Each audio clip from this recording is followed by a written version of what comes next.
Nous allons maintenant passer aux affaires du jour. Et Monsieur le leader adjoint du gouvernement, pouvez-vous nous indiquer la suite de nos travaux? Merci beaucoup, Mme la Présidente. Je demanderais de bien vouloir appeler l'article 1 du feuilleton. Donc, à l'article 1 du feuilleton, l'Assemblée reprend le débat journée plus tôt aujourd'hui sur l'adoption du principe du projet de loi numéro 1, loi constitutionnelle de 2025 sur le Québec.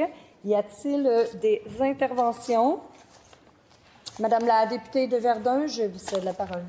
Merci, Madame la Présidente. Avant la pause, je présentais de mon côté notre point sur le principe du projet de loi 1, la dite Constitution caquiste. Puis j'avais commencé mon exposé justement pour parler de l'angle mort de cette Constitution concernant le droit à l'environnement, montrant comment cette Constitution fait la protection de l'environnement, en fait, que le gouvernement a choisi de ne pas faire de la protection de l'environnement un principe constitutionnel fondamental.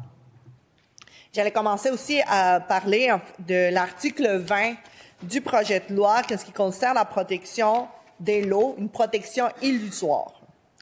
Le gouvernement pourrait répondre que la Constitution reconnaît tout de même la protection du patrimoine collectif, notamment à travers l'article 20 du projet de loi. Ceci dit, cet article affirme que l'État assure la protection du patrimoine commun de la nation québécoise et que l'eau est une ressource collective faisant partie de ces patrimoines. À première vue, on peut se dire que cela nous semble rassurant. Mais il faut regarder ce texte de plus près, parce que reconnaître l'eau comme patrimoine collectif ne signifie pas nécessairement protéger l'eau. Au contraire, la formulation retenue par le gouvernement risque d'affaiblir le statut juridique actuel des lots au Québec. C'est une de nos plus grandes préoccupations. C'est la même chose qui a été soulignée par l'organisme Au-Secours qui travaille depuis des années à la sauvegarde de l'eau douce sur notre territoire et qui a déposé un mémoire dans le cadre des consultations. Au-Secours rappelle que selon la loi affirmant le caractère collectif des ressources en eau et selon même le Code civil du Québec, l'eau doit être considérée présentement comme une chose commune, ce qu'on connaît dans la loi comme res communis du latin. Et ce statut juridique, il est fondamental. Il est fondamental de continuer avec ce principe que l'eau n'est pas un bien privé, n'est pas un bien public, c'est une chose commune. Parce qu'une chose commune est hors commerce. Elle ne peut pas être appropriée, elle ne peut pas être vendue, elle ne peut pas devenir l'objet de spéculation.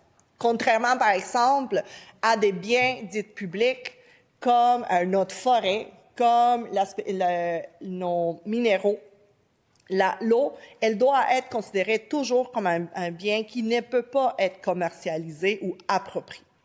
Or, en inscrivant l'eau en tant que patrimoine commun de la nation québécoise, la Constitution, ce qu'il propose, c'est de retirer le caractère inappropriable de l'eau à notre égard, pour lui donner un nouveau statut qui ouvre la porte à la privatisation. C'est ce principe d'inappropriabilité qui fait en sorte qu'on ne peut pas privatiser des sources d'eau et les revendre par la suite.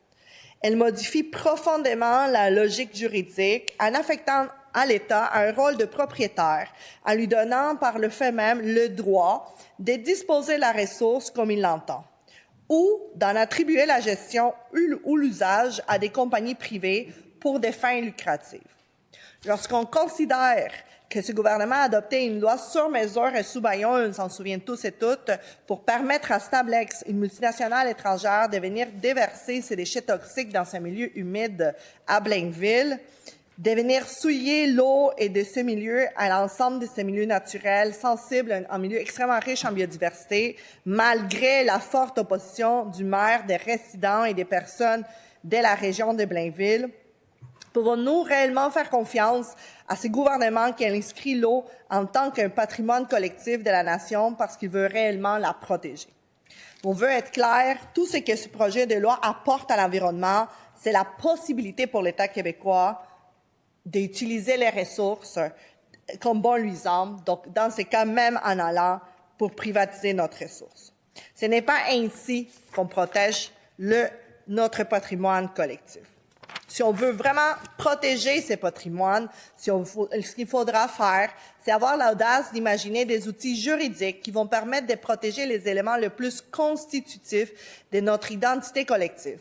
Il va falloir penser à des façons de réellement protéger l'intégrité de notre territoire et des écosystèmes, et j'ai le goût de parler du fleuve Saint-Laurent. Le Saint-Laurent, qui n'est pas un cours d'eau comme les autres au Québec, c'est la colonne vertébrale écologique, culturelle et économique de notre nation. C'est lui qui relie, puis on le voit, nos régions, qui nourrit nos communautés, ça façonne tous nos paysages et notre imaginaire collectif. Depuis des millénaires, il est le lieu de vie, des rencontres, de subsistance pour des peuples qui habitent ce territoire. Une chose qui peut être faite juridiquement, par exemple, lorsqu'on veut protéger, c'est de reconnaître un statut juridique. Comme reconnaître le statut juridique au fleuve Saint-Laurent, qui peut s'inscrire dans un mouvement international qui reconnaît que certains écosystèmes sont trop essentiels pour être traités comme de simples ressources. Leur donner un statut juridique, c'est reconnaître leur valeur intrinsèque et notre responsabilité collective de les protéger. Ce serait, par exemple, de cette façon qu'on pourrait avoir une avancée concrète pour protéger notre patrimoine écologique et culturel. Cela peut permettre de mieux défendre les écosystèmes marins, de préserver la biodiversité, de protéger ce qui est, pour des millions de Québécoises et des Québécois, un véritable garde-manger. Parce que protéger le fleuve Saint-Laurent, ce n'est pas seulement protéger l'eau, c'est protéger une source de vie, une mémoire collective et même l'avenir du Québec. Finalement, il me reste encore un peu de temps. Je veux parler de la protection de l'environnement comme une question de santé publique.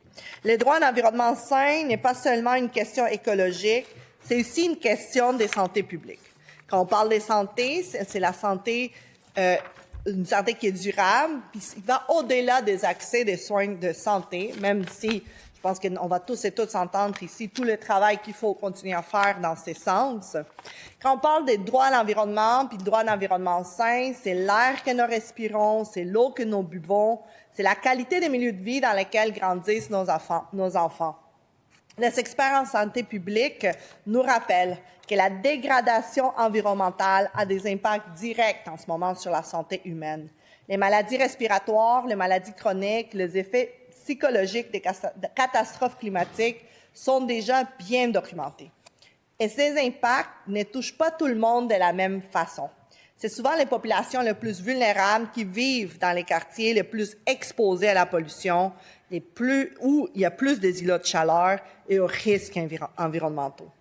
De ne pas inscrire clairement le droit à un environnement sain dans la Constitution, c'est d'accepter que ces enjeux demeurent secondaires. Et ce sont encore une fois les mêmes populations qui vont subir les conséquences. Parce que c'est prouvé que lorsqu'on est en bas de l'échelle, on vit de façon démesurée les effets des changements climatiques. J'ai donné tout à l'heure les exemples des îlots de chaleur qui sont situés dans les quartiers les plus pauvres. Et on l'a vu, par exemple, comme dans le quartier Limoilou, comment ce sont nos quartiers populaires qui vivent les effets de la pollution atmosphérique. Cette Constitution nous donne aussi une vision à court terme, à courte vue de l'avenir du Québec. Parce qu'une Constitution, ce qu'elle doit regarder, en d'autres, c'est pas seulement le fondement d'une nation, c'est l'avenir de ces peuples. Elle doit anticiper tous les défis du siècle que nous aurons devant nous. Or, la crise climatique est sans doute le plus grand défi auquel nos générations sont confrontées. Partout dans le monde, des constitutions modernes reconnaissent de façon explicite la protection de l'environnement ou même les droits de la nature. Donc, comme je disais tout à l'heure, qui donnent des statuts juridiques à des entités écologiques, comme c'est le cas du fleuve Saint-Laurent. Il y a d'autres projets comme ça au Québec, comme le cas de la rivière Magpie dans la Côte-Nord. Ce type d'innovation juridique repose sur une idée simple. La protection des écosystèmes est une condition essentielle à la justice sociale, à la stabilité économique et à la démocratie. Dans ce contexte, ce projet de constitution proposé par la CAQ apparaît profondément à contre-courant parce qu'il ignore la crise écologique, il ignore les appels de la société civile, il ignore aussi les acquis juridiques déjà reconnus au Québec. j'aimerais prendre quelques minutes ici pour parler peut-être moins d'environnement, mais un autre dossier que je porte depuis le début de mon mandat. C'est le lien que nous devons avoir avec nos communautés, les anglophones historiques, avec les Québécois et Québécoises d'expression anglaise. Parce qu'au-delà des questions environnementales, le projet de loi numéro 1 soulève également des préoccupations importantes pour plusieurs communautés du Québec, notamment pour les Québécois et Québécoises d'expression anglaise. Depuis longtemps, cette communauté contribue pleinement à la vie sociale, culturelle et économique du Québec. Elle fait partie intégrante de notre histoire et de notre diversité. Or, plusieurs organisations représentant la communauté anglophone sont venues exprimer des inquiétudes que je pense que ça vaut la peine de ressortir puis d'entendre. Ces inquiétudes portent notamment sur la protection de certains droits linguistiques, sur l'accès aux institutions publiques pour les communautés historiquement d'expression anglaise et sur la crainte que certaines dispositions constitutionnelles puissent être utilisées pour restreindre les droits déjà fragilisés. Puis c'est des choses que je vois à Verdun, des communautés anglophones qui sont établies au Québec depuis des années et qui ont le droit, puis que c'est reconnu, avoir des services de santé puis d'éducation dans leur langue. Plusieurs d'entre elles qui viennent des classes populaires et qui ont bâti aussi le Québec en travaillant, dans le cas du Sud-Ouest, dans toute la région industrielle autour du canal de la Chine. Dans une société pluraliste comme le Québec, une constitution devrait être un instrument de rassemblement. Elle devrait rassurer les communautés, protéger leurs droits et affirmer que chacune et chacun a sa place dans notre projet collectif. Malheureusement, le projet de constitution de la CAQ ne semble pas aller dans ce sens. Un projet de constitution, puis avec les quelques minutes qui me restent, c'est un projet pour rassembler, pour bâtir. En Amérique latine, puis là je parle de mon héritage en même temps, nous avons vu des moments clés, surtout pour les droits d'environnement, surtout pour reconnaître les droits des peuples autochtones dans des pays comme l'Équateur et la Bolivie qui sont passés à travers des assemblées constituantes qui ont rassemblé, qui ont créé des États plurinationaux. Parce que c'est ça l'objectif, la création d'une constitution, et c'est pas le processus que la CAQ a choisi. Parce qu'une constitution devrait être un moment de rassemblement démocratique. Elle devrait permettre à la société de se reconnaître dans un projet commun, collectif, mais pour cela, elle doit absolument être élaborée à travers d'un processus ouvert, inclusif et démocratique.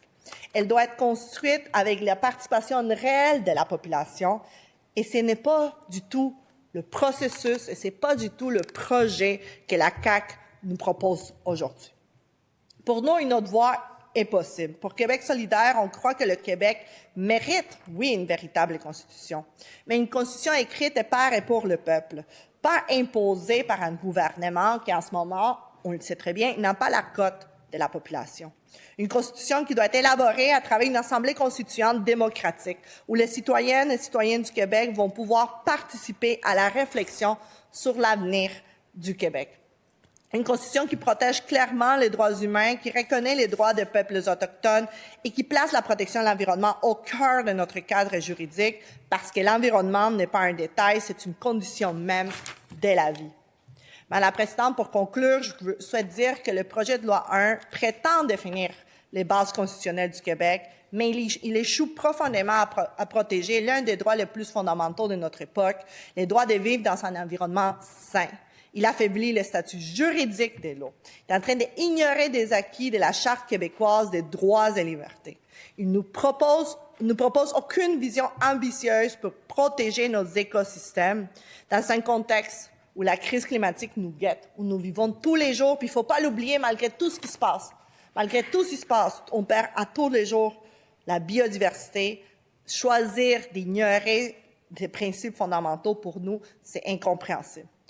Une constitution devrait protéger ce qui est le plus précieux, nos droits, notre démocratie, notre environnement. Et pour toutes ces raisons-là, que je suis là aujourd'hui, puis que Québec solidaire va s'opposer à l'adoption des principes de ce projet de constitution, parce que ce n'est pas un choix démocratique, ce n'est pas un choix écologique que nous avons devant nous. On aurait pu faire mieux. Je vous remercie, Madame la Présidente.